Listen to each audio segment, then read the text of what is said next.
This year, Innovation Zero is partnering with a new startup, Ideonomy. The Innovation Zero Ideonomy is a collaborative innovation community that will bring people together across sectors to solve problems supported by machine learning and AI. So you'll see QR codes dotted around the event where you can submit, view, and rank the most important problems across each forum. And this will create a prioritized list of problems so we know where to focus our innovation efforts. After this event, we'll set up a series of new problem-solving teams where you can meet people who share the same problem as you, and we'll connect problem owners to solution providers so we can solve problems together, creating a new global community for positive change. So yeah, please scan the QR code to get going. And our session today is reduce greenhouse gas emissions leveraging AI and digital twins. And please welcome our speaker, Avnish Kumar, CEO at LivNSense. Thank you.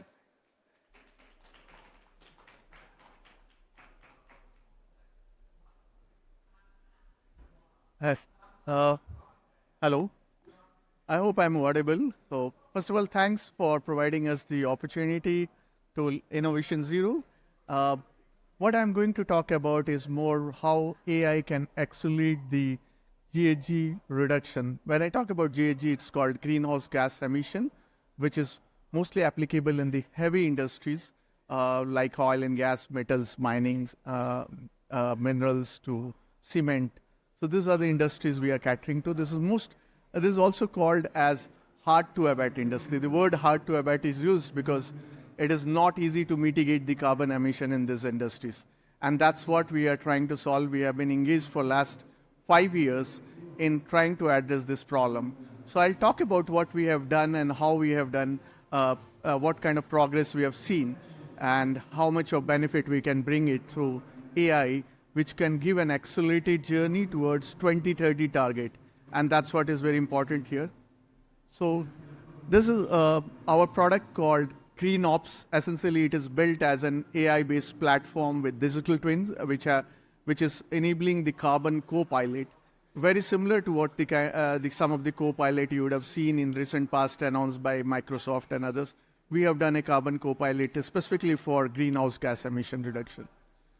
So this is the problem statement. When you see the problem, it's a massive one. We call it carbon tragedy because essentially these industries are, as I said, is called hard to abate. And these industries are today emitting more than 36 gigatons of carbon emission in your space, which is going and staying in your space, in our space. It doesn't go anywhere. And that's the challenge is, this is a complex combination of the energy and process. Energy is still easier to handle because energy is all about the fuel combustion. This is the electricity uses and other forms of energy like coal, etc. But when you talk about the process, that makes the entire emission very complex because it is all about the carbon monoxide, CH4, the methane gas. You can think about the SOx and NOx, the sulfur and all, which is what is more important here. And the reason is why we are trying to handle is because if you see the carbon mitigation part today, the newer technologies would take time to stabilize. Whether it is CCUS or green hydrogen, there's a longer part to it. And the challenge is also when you use the new technology, there's a capex investment. There's also going to be the disturbance in the entire plant, which is built on legacy technologies. The manufacturing plants are not built to handle the newer technologies. So the process gets disturbed. So what we are trying to do is without disturbing anything, with the existing data, existing system, how we can optimize the carbon emission. And that's what our focus is. So this is how we are doing it. If you can see that currently what we are trying to do is the scope 1 and scope 2, which is within the control of any manufacturing system, because you have the data available in the control systems, in the SCADA, PLCs, sensors, or you can connect to the historians or ERP systems to get the data. The challenge comes on the left side, which is the scope 3 upstream, where not much work has been done because this is the materials which you use as an input material for doing the particular production of a product. For example, when you're getting into an aluminum smelting plant, you use alumina. And alumina has got this different kind of properties. And if you don't know the exact property of the alumina, you will end up in having more process emission, and that's what the issue is. Similarly, the scope 3, which is more about the supply chain part of it, where the final the emission gets from the vehicles, which are the large vehicles, engineering vehicles, which operates in this industry. So we are trying to capture all the possible data from scope 1, 2, and 3. And that's what is our product is all about, because it can cater to 75% of the global GHG emission today. So how we are trying to solve, because this is a problem which requires an holistic solution, an approach which requires to look at all the aspect of the solution. So the first thing which we tried to solve is, how do we capture the data from this various heterogeneous system in real time? And that was the biggest challenge for us, because today the industry is having different kind of systems, which has got different formats of data, different frequency of data. So it is not that just it is the problem is so simple. So when we talk about the real-time data, we have to bring the data to the same plane in a time series format with the common format, so that it can be extracted with all the energy related parameters. We can extract all the process related parameter.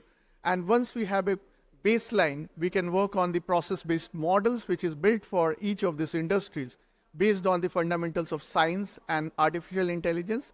And then we identify the gaps and assess those gaps with a root cause analysis and provide a recommendation path for reducing the carbon emission. That's what we do. And you can see that example of it. This is an oil and gas company where you can see a furnace. We capture the data all the way from the sensors, equipment, quality, materials. We capture every possible data. We create a baseline from this data, and then this data is utilized by our process model to utilize for the energy efficiency, low carbon path using the physics and chemistry based modeling techniques. And then we apply our AI technique to improve on the energy consumption and reduce the carbon emission. And that entire recommendation is given in real time to the operator who is working in that particular shift. He gets that to what was the emission before then the past shift, and what will be the emission if he doesn't take any action on the next shift. So he has a window of applying this recommendation and reducing the emission before the next shift starts, and that's how it works. So it is completely in real-time system. We call as a carbon co-pilot, which helps refine the optimized targets. So that is what we do. We are right now offering this solution across various industries, from petrochemical, chemical. Recently, we have tried in the metal industry, specifically in deep minerals, like for example, copper metals and mining. We have tried out in zinc, and we also tried out in aluminum smelting plants. Now we are trying to look into the cement and asphalt, because they are the one which is the backbone of infrastructure.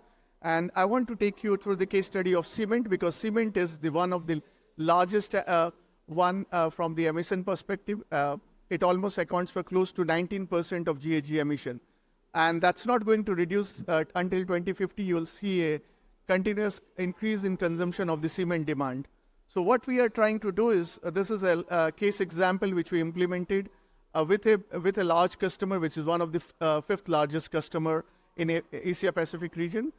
They had an alternate fuel plant, and they were trying to use a liquid alternate fuel. So it is a waste coming from the chemical plants, biogas, and they were also trying to mix the various other stuff like the tube, rubbers, etc. Whatever they get, they were trying to mix. The challenge was, how do you manage that kind of fuel along with your coal fuel?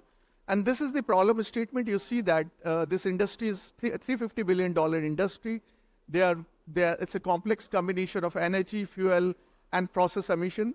And it's less than 5% of the liquid alternate fuels are in uses today. The reason why we were promoting liquid alternate fuel, because these are the wastages from the chemical plants, and it can be easily utilized in the cement industry. So that's what we are doing as an innovation to bring a circularity. And you can see why it is important, because if you look at this particular chart, the energy efficiency, alternate fuel, and clinker factor optimization, all these three together can offer you 32% of GHG reduction without the need for going to the CCUS, green hydrogen and all. And it's low cost because it is all based on the AI and software-based technology, because we are just utilizing the existing data sets. So that's the advantage which we are having today, and we have proved that with the initial deployment that we are able to give almost 8 to 10% of reduction already. And you can see how it is working. This is our case example.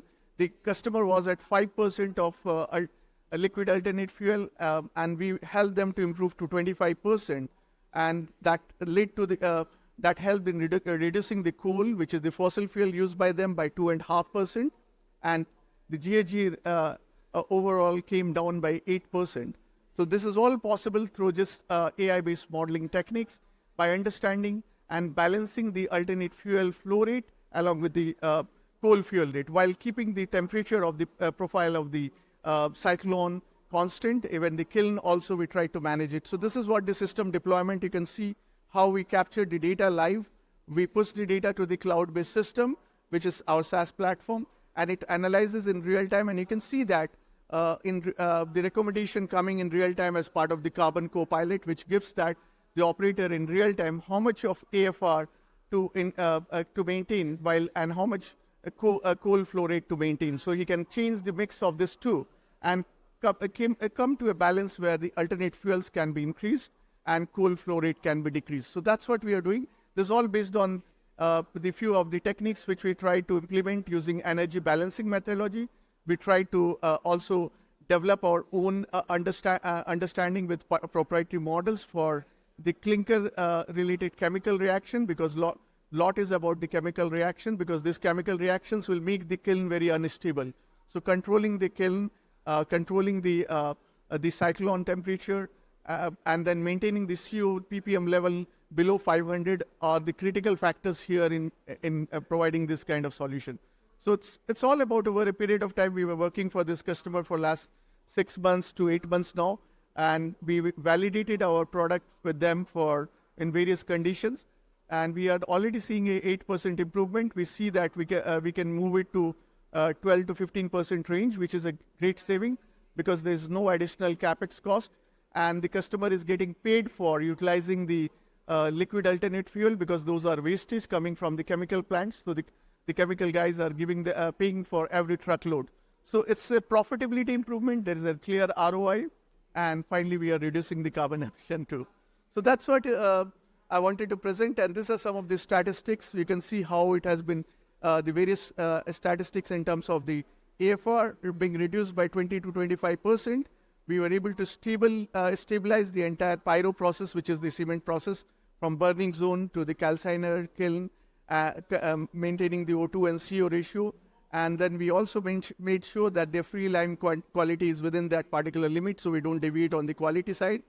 And then overall, you can see the CO2, SOx, NOx, and CO we have been able to reduce in a dynamic manner, in a real-time basis.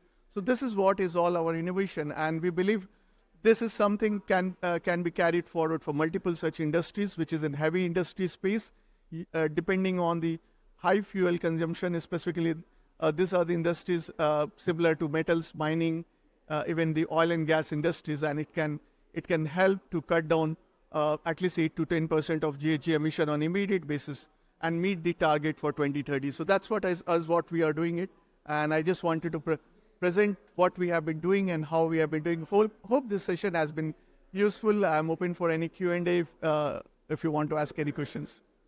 Thank you. We are fully free in flat. Thank you.